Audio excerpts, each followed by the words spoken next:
สบายดีกันมื้อเที่ยงพี่น้องมื้อนี้ไปสักยาไปฉีดวัคซีนมาฮอดบ้านแล้วไปแวะซุปเปอร์มาร์เก็ตได้กุ้งมาครึ่งกิโลนี่ล่ะมึงแม่คนขายก็ได้สร้างเอาให้คนขายนี่เป็นคนหน้าใหม่ตลอดพี่น้องเอ้ยแต่ว่าก็เป็นตาสั่งขนาดใด เบิ่งแม่เอากุ้งให้นี่ก็ได้1ตัวขาดตัวนึงบ่พอขาด2ตัวอีกต่างหากโอ้จักมีหยังตัวมีหยังบ่คนขายนี่ก็ได้กุ้งมาครึ่งกิโลกว่านี่แหละพี่น้องมึงแม่อันนี้ก็พอแล้วแต่ว่าตัวใหญ่โลนึง370กว่าบาทนี่แหละตัวใหญ่ขนาดใดไปแวะซุปเปอร์มาร์เก็ต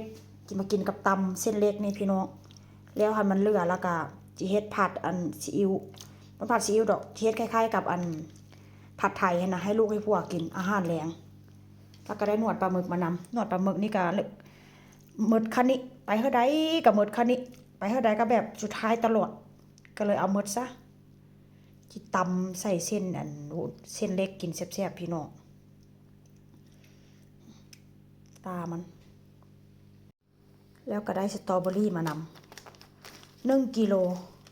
399ตี4ยูโรซะไป3-4-12 100กว่าบาทพี่น้อง1กิโลงามถือว่าโอเคได้แต่ลูกใหญ่ๆโตๆเห็นบ่น่ากินค่อยก็เลยซื้อมา1กิโลทั้งที่ว่ายกหนักบ่ได้เด้แต่ว่าก็พยายามหิ้ว2มือเพื่อความอยากความหิวพี่น้องกินยามใดก็สิแซ่บน้ำแล้วก็ใส่กรอกซื้อใส่กรอกมานำอันนี้น่าจะเป็นแบบว่ายัดใส่ละมั้งค่อยกับบ่ฮู้คือกันเด้อมักกินพวกห้ามก็บ่ฟัง อันนี้นะนี่แหละเมนูอาหารเที่ยงเดี๋ยวมาเบิ่งกันเด้อตำออกมาแล้วหน้าตาจะเป็นจังไดพี่น้องมากินนำกันตำเส้นนำกันเด้อตำเส้นเล็กใส่ปลาหมึกใส่กุ้งไปฉีดยาไปสักยาวัคซีนมา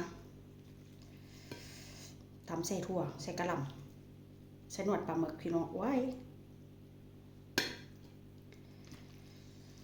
ตำค่อนข้างหลายเลยย่านแต่บ่อิ่มมื้อนี้ก็ใส่กรอกนี่ต้มตั้งหลายอันเด้ต้มตั้งหลายอันเหลืออันเดียวต้มไปชิมไปพี่น้อง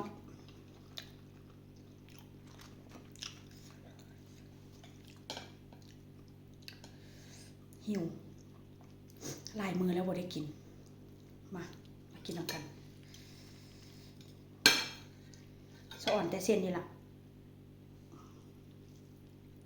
แช่เส้นไว้ตั้งแต่เมื่อคืนนี้